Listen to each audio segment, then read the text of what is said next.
Hi guys, pupunta nga pala kami ng Batangas ngayon. Kaso bigla na naman nagka-aberya. Mahirap naman mag long ride kapag sira yung gulong, di ba? Kaya yung nagawa na yung motor. Ang unang destination namin guys is Sanctuary ulit. Mura lang kasi yung entrance doon, 20 pesos lang, saka 20 pesos yung parking. Ilang beses na ako nakakadaan ng Kebyang pero hindi pa ako nakakapagpa-picture dyan. Kaya kung gusto niyo mag-picture na walang ganon tao, try nyo ng umaga. Para mas maganda yung background ng Kebyang sa inyo pag nag-picture kayo. Saka kayo rin, baka pag nadaan kayo dito, kailangan bumisina. Ewan ko bakit kailangan nyo, pero kailangan natin sumunod na lang.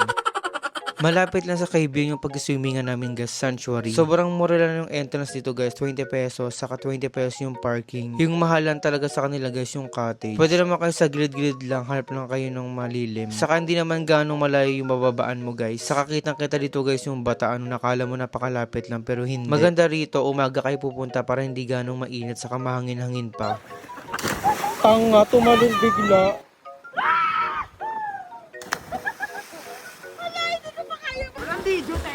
Video pa gusto kita no mo? O diba guys, super linaw ng tubig dito. Saka marami kayong activity na pwedeng gawin dito. Matagal na ako natitempt na tumalon sa second floor kaso hindi ko talaga kaya, nakakalula. Nakakatalon naman ako dyan guys, pero sa mababa lang. Saka na ako tatalon sa mataas kapag kaya ko na. Saka kapag malakas na yung loob ko. Marunong naman ako lumangoy guys, pero kapag hindi ko na talaga yung abot, ayoko na, natatakot na ako. Nauna kasi yung taranta ko, wala na pag hindi ko na naabot. Pero pag ganito, ayan, kaya ko lumangoy ng ganyan, basta abot ko talaga. Sumaglit lang kami dito guys, hanggang hapon lang kami kasi lilipat kami ng beach. Pupunta kami sa Nasugbo, Batangas. Yung pupuntahan pala namin guys sa Kalayo, maganda rin doon. Kalmado lang din talaga yung dagat. From Sanctuary, parang mga 15 minutes ata yung biyahe namin pa Kalayo. Malapit lang yung dali sa Kalayo guys, kaya dito na kayo bumili kasi mas mura. Nakatatlong balik na kami dito muna kami kay tatay kasi mas mura magbigay ng cottage. Tapos pwede mo gamitin yung ibang cottage basta walang tao. Ayan pa lang yung dinner namin guys, ayan, magtitipid kami para makamura kami sa Ambagan. O di ba tingin nyo yung mga itsura namin, napakaitim na. Pero okay lang yan, kasama sa adventure yan. Saka dito guys kasi maganda mag-overnight kasi unlimited yung tubig mo. Doon kasi sa pinaswimmingan namin hindi, lahat may bayad. Fast forward na yan, kinaumagahan na yan, nagising ako ng maaga kasi ang lamig na. Yung mga kasama ko mga tulog pa dito. Oo nga pala guys, bago ako makalimutan, kung gusto nyo mag-tent, mag-arke lang muna kayo ng cottage. Para kahit ilang tent pa yan, pwede. O diba tingnan nyo naman pagigising ka, ang ganda ng view na makikita mo. Napakakalmado ng dagat. Sinamantala namin maglagay ng net dito kasi nagpaalam naman kami, kaya pwede na maglagay dyan. Habang hindi pa mainit-init, pwede na kami maglaro dito guys. Kaya tara, beach volley na.